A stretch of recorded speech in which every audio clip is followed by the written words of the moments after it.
All right, all right. Good morning, everybody. If you're on the social media on LinkedIn, YouTube, Facebook, or whatever, or you're watching this later, good morning, good afternoon, good evening. Joe Mendoza here with Mr. Jesse Hernandez, the man, the myth, the legend with IRES Commercial. Good morning, Jesse. How are you? Good, Joe. Good morning. Good to see you again, my friend. I love having these chats with you. There's so much that we got to go over. Excuse the attire. Just got back from the gym, ran in here and get on this call.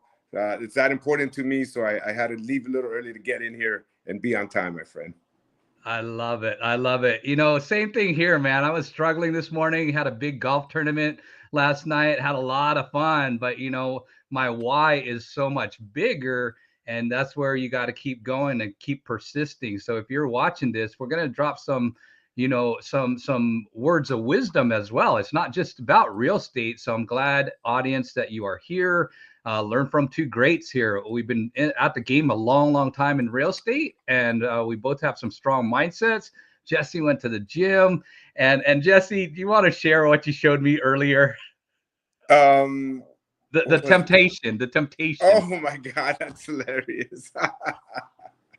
So I go to the gym, right? And it was hard for me to get out of bed because I was like you. I got home late last night after 10 p.m., tired, long day. And this morning I didn't want to go to the gym, but I made myself go, right? Because we got that mindset. We got that winner's mindset. We have to do it, right? So I've been tested this morning. I get to the house. Obviously, you can see I'm at home, right? I'm sitting in my kitchen counter facing the back. And guess what's next to me, guys? My son brings this. And that is my biggest weakness is bread, guys. So I'm like, oh my God, really? I just got back from the gym and that's sitting right here, right next to me. And I can smell it right now. So it's not easy, guys, but you still got to do it. Yep, yep. And make sure your why is huge. Make sure your why is huge. I want to drop something that, in regards to that. If your why is not big enough, change it. If your why should make you cry, it should literally make you cry. Get that emotion in there. This is part of why we're doing Commercial Real Estate Investor Club. One of my big mantras I keep telling people: big or small, I want to help create wealth for all. Big or small, I want to help create wealth for all. That's why I'm doing these free things. That's why Jesse's heavily involved. Of course, we have other reasons, but that is the biggest reason. So, Jesse, let's, kind of keep it short and sweet like we normally do, maybe 20 to 30 minutes, just add incredible value. There's a lot of things I want to talk about today and definitely you. So, what are you seeing out there, Jesse? Well, you know what? Before we get into that, I do want to share a couple of things that I do see and a couple of things that I'm working on right now that may help the viewers. But back to the why, right? And one thing that I know with your years in real estate and my years, we got over 50, almost 60 years in real estate experience just on us two right here.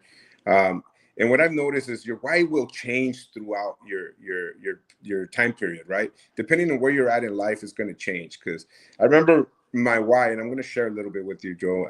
When my why when I first started in the business was I can do this, prove everybody wrong, right? Because it was hard, it was brand new for me. I was the only one in the business the only one in my family that was self-employed, trying this out. Everybody's watching me. I had a baby, newborn baby. I'm trying to get into this business. Struggled for a year or two, right, before I actually got my bearings. But my why then was to prove everybody wrong, and I can do this, right? Prove it to myself, prove everybody wrong, I can do it. Throughout the years, throughout my career, that why has changed. My why now, like you said, it has to be compelling, it has to pull you towards what you want to do, right? It really has to pull you in. My why now is I'm going to be a grandfather, my first one, right? I'm going to be a grandfather, and it's about legacy now. It's not about proving and proving it to myself and proving it to others and showing people what I can do. Now it's more about I got to leave a legacy behind for my grandson, for my daughter, for my son, for my family, right? I've already been there. I've done that. I proved it. So your why, as you start in your career in real estate investing or real estate, it will change as you go through your career. So my why at the beginning, at the middle, and where I'm at now in my career has actually evolved, right? Now it's about legacy. Now it's about bringing value, not only to me, but those around me, right? To those around me. So I think it changes as you go along. So that was just my 2 cents, Joe. I wanted to kind of tap into the whole why, because I agree with you. Your why has to be compelling enough that it draws you to it every single day. No, I'm so glad you brought that up, because there's people on here that are maybe investors, maybe have another job, maybe wanting to be a real estate agent, a wholesaler, or a commercial real estate agent. And you're absolutely right. When I started real estate professionally, I was super broke. I mean, I was living with mom and dad. And for me, it was just about the money. It was purely like, man, I'm tired of being broke, Same and you're here. right. And now it's a different purpose, because I read a couple books. I studied under Peter Diamandis, who was the author of Abundance, and he came up with this thing called MTP. MTP. And folks, if you're listening to this, you might want to write that down. You might want to check out Peter Diamandis, his book Abundance. And MTP stands for Massive Transformational Purpose. Massive Transformational Purpose. So I went through several exercises, and this ties into Maslow, the hierarchy of needs.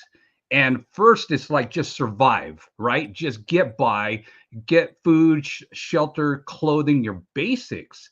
And as you mature, as you get better and bigger and stronger as a person, the highest need that you should live up to, or you should focus on, is self actualization. And that is a big deal, because money aside, it comes and goes, you could recreate it. But when you become self actualized, you're thinking about others, you're giving towards others, and that helps tremendously. And you just said it, you want to leave a legacy for your grandchildren, your children. You're thinking about others, and that's what I love about you, Jesse, is you're a contributor, and you love to give. And Tony Robbins, the secret to living is giving, right? So I could go on a major tangent. I know you can too. You're absolutely right, though, Joe. It is about giving back and giving to those around you, and as you bless others, you'll be blessed as well. So Amen. I Amen. believe that wholeheartedly, and I think that's been one of my biggest reasons for my success in my career.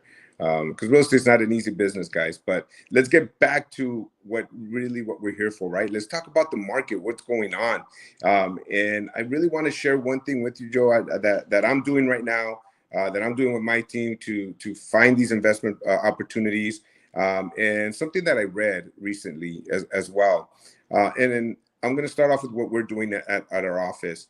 I know that there is a tremendous statistic out there. I think Joe, you said it last time. Remember how many $1 trillion of loans we're resetting, and a lot of people are going to start getting into notice of defaults, right? Notice of sale. They're going to have problems with these commercial properties because their rates have changed, things have changed, and we're starting to see that, right? So we've been targeting notice of defaults and pre-foreclosures, and really marketing and actively going after these individuals. Number one, to try to help, see if we can refer them to a lender to kind of get them out of the predicament they're in.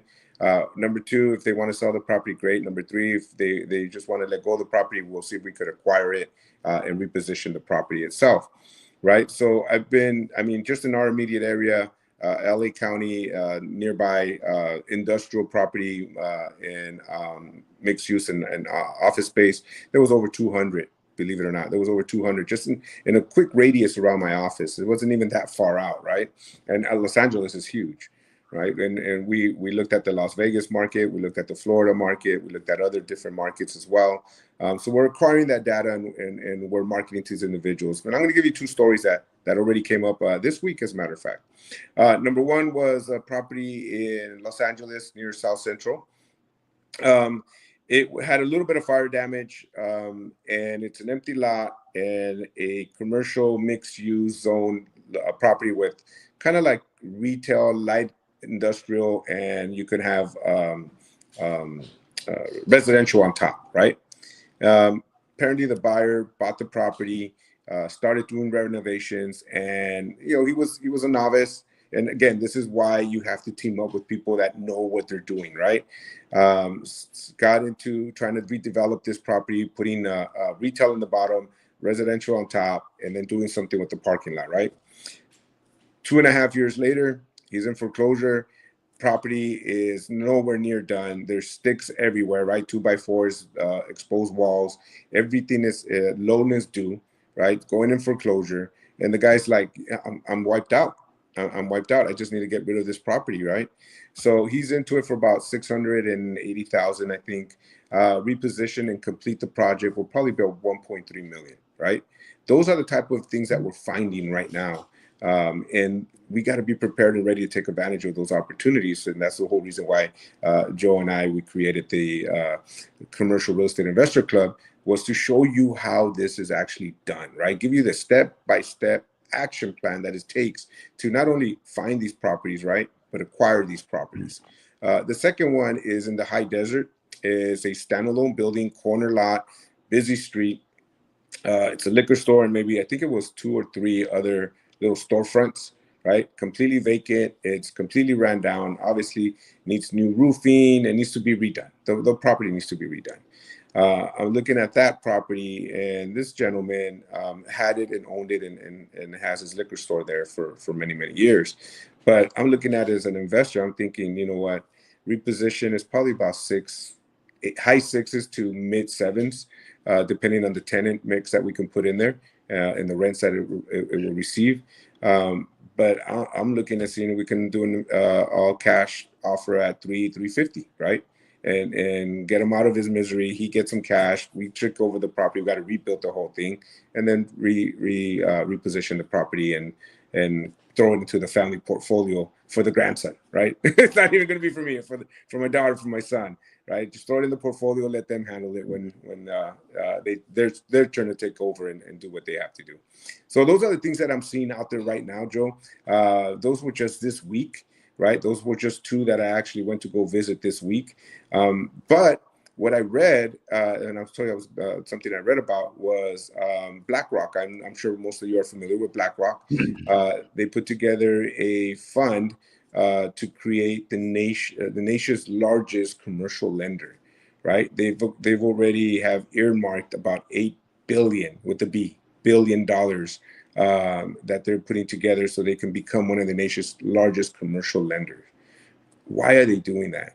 Because they see the same opportunity, Joe, that you and I are seeing, that there will be a lot of properties out there that will need financing or, restructure that debt, number one, or that they can acquire with a lot of these foreclosures. So if a company like BlackRock is already positioning themselves to be the nation's largest commercial lender out there, right? And we're looking at the foreclosures that are happening. I think that the stars are lining up here for a nice little run, an epic run in commercial real estate investing.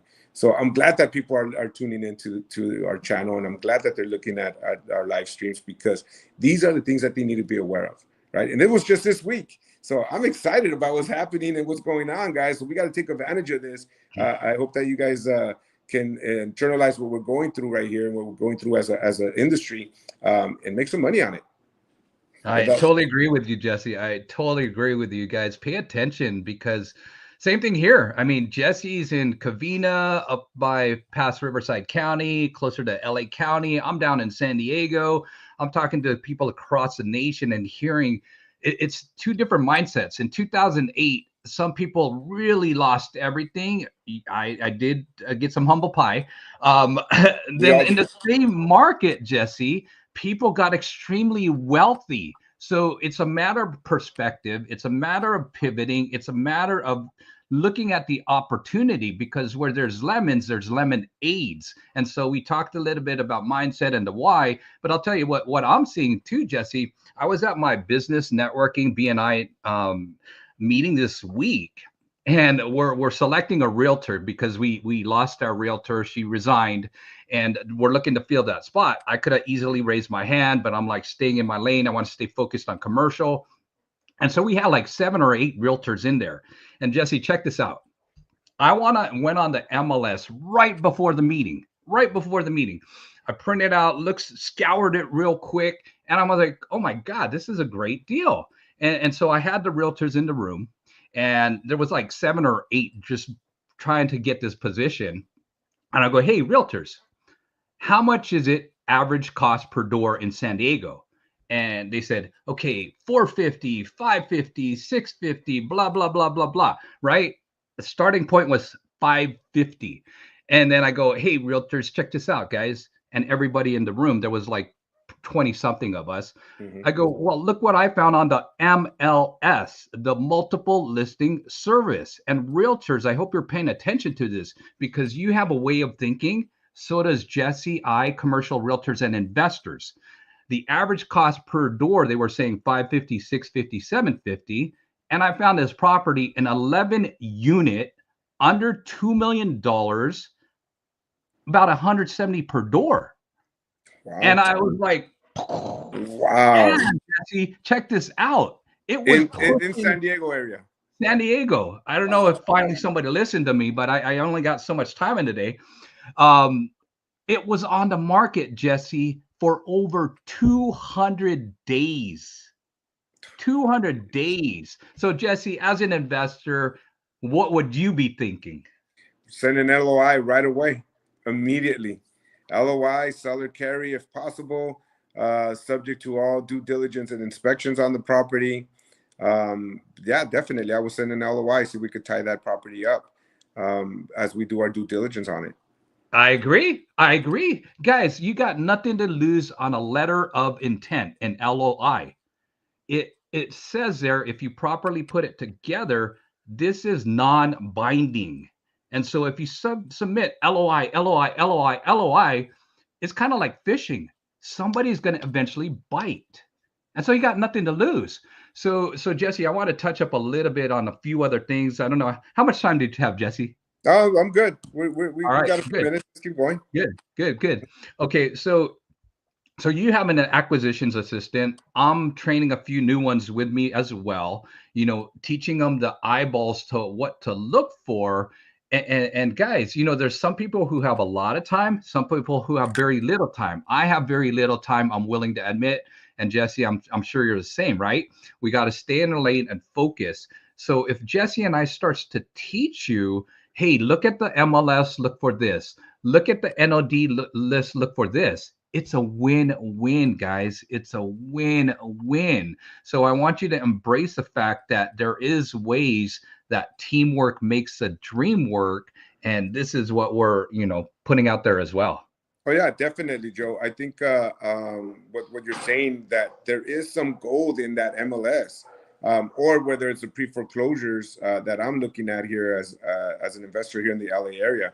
My office is literally 20 minutes outside of downtown LA, right? So I can cover downtown LA, San Bernardino County, Riverside County. It's not that far, right? But as I'm training my acquisitions person, yeah, definitely we're going and trying to teach them what to look for, right? Where are those golden nuggets that you can find and pick up those properties that we can reposition, right? And either throw into the family portfolio of properties and investment properties, rental properties, income producing properties, right? Or refer them out and sell them or wholesale them. Absolutely. So guys, we're looking also to people just starting out. This is part of why we have this club. If you're new, you're looking to explore real estate, reach out to us. We are looking to expand our team, both of us. Acquisitions assistants. Back in the day, they used to call them bird dogs. Yeah, just look for us. Reach out. One other thing I wanted to add, Jesse. I subscribe to this very awesome periodical here in San Diego, the San Diego Business Journal. Pretty cool. I was actually recognized in it this year for like top agent, broker, leader, whatever, influencer. It was really cool. And you know what I saw, Jesse? I saw this in the most recent article. And this is, guys, this is something I've been preaching a long, long, long, long time. So I'm going to put on my broker hat / investor hat just a little bit. Some overlap and crossover. Why lease when you can own for less? Big headliner. Why lease when you can own for less? Ownership benefits, appreciation, depreciation tax write-off, lock in and control your occupancy costs, expand and contract within your own building, control your commute time, 10% down payment available. I'm actually looking for an office building myself. As I'm expanding my team and my businesses, I want a destination and give credits to CBRE. Boom. I mean, big headliner. I read it. San Diego Business Journal. Guys, if you're renting, if you're an attorney, if you're an insurance agent, if you're somebody who does kind of professional services, now is the time. When you're seeing high vacancies, 10%, 20%, 30%, to me, like I said, there's lemons and there's lemonades. To me, if you're renting, you're throwing money away. You need to be that professional that owns your building. No, and I agree with you. As a matter of fact, as I was doing my research on the properties I was talking about earlier, remember I said there was one in the high desert. I just went on what's it CoStar just to see what's available over there and just kind of get some ideas. Okay, what if I would reposition this property, what would it compete against, right? And what I found was one property that was in really great shape. It looked like it was owner occupied by a professional, but I don't remember if it was an insurance professional or a tax or financial consultant. But they were willing to carry, and it was put out there right there and then. They're like owners highly motivated, willing to carry on this property. Property was not vacant. It was completely leased out. It was very well maintained. I mean, I don't know if there's going to be a large margin in that one, but let me tell you, if you want to get a nice flagship property that you're not going to do very much to, and you just kind of want to park some money there, right? Get a nice little rate of return and just kind of let the money sit there. Not really, there's not much management that you need to do in that property other than maintenance. That would have been a perfect property with a seller carry on that. So seller financing was available and advertised on CoStar. So those deals are out there right now, guys. And it was just, I think that case was a retirement case. They're just getting ready to retire and they want the income. That was it. That was it. So I think an LOI on that one would have been great too. Awesome, Jesse. Awesome. So, folks, we have live in-person events. I know Jesse has Coffee and Commercial. They're in Covina. I host sometimes at Total Wine and More. In person, we'd love for you to visit us in person, not just look at us on social media, take action, meet us in person, reach out. We have one coming up on April 23rd here in San Diego. Another one on May 7th and June 17th. So check out the websites on the ticker. Log in. You'll see the latest and greatest. Reach out to Jesse or myself. We want to add incredible value. We see tons and tons of opportunity. Both of us combined, as Jesse mentioned, about 60 plus years in the industry. We have a lot of experience. We have a lot of wisdom. We made a lot of mistakes. Definitely. So why don't you learn from us, take advantage of that, and take advantage of the opportunity? Yeah, excellent. Excellent. I do have a Coffee and Commercial coming up. I think it's the 9th, which I believe is Thursday, 9:30 at my office. And I keep that group small, 10 people or less. And we're going to be actually kind of taking a deep dive into NOI, right? Net operating income, calculating a net operating income, what really goes into it, and how to calculate values on properties with the NOI. So we're going to be working on that. So if you're in the Covina area, which is 20 minutes outside of east of Los Angeles, if you're in that area, just reach out to me. You're more than welcome to stop by. Awesome, Jesse. Thanks for sharing. And let's put those some of your events on our calendar with the club as well, to get you more traction and more guests, because yeah, we're looking to do some great things, guys, and we want you to be a part of it. Perfect. Excellent. I look forward to these. Let me know when you want to do another one. All right, Jesse. Well, thanks so much. Great seeing you. Guys, reach out to us, whether you're looking on LinkedIn, Facebook, YouTube, subscribe to our channel. We're looking to add value. Some of you don't know us yet, but you will. So thanks so much for watching, guys. Thanks so much, Jesse. You always bring it. I love it. And stay away from those donuts, okay? Will do, buddy. I'll be out there for your event. I think you said it was the 23rd or the 29th or something like that. 23rd of this month, April. 23rd, correct. yes. I'll take a drive out of San Diego and pay a visit. Awesome, Jesse. Great seeing you. We'll look at those 10 units. See if we can do an LOI on it. Let's go. All right, guys. Have a great day. Thanks, Jesse. Have a good one.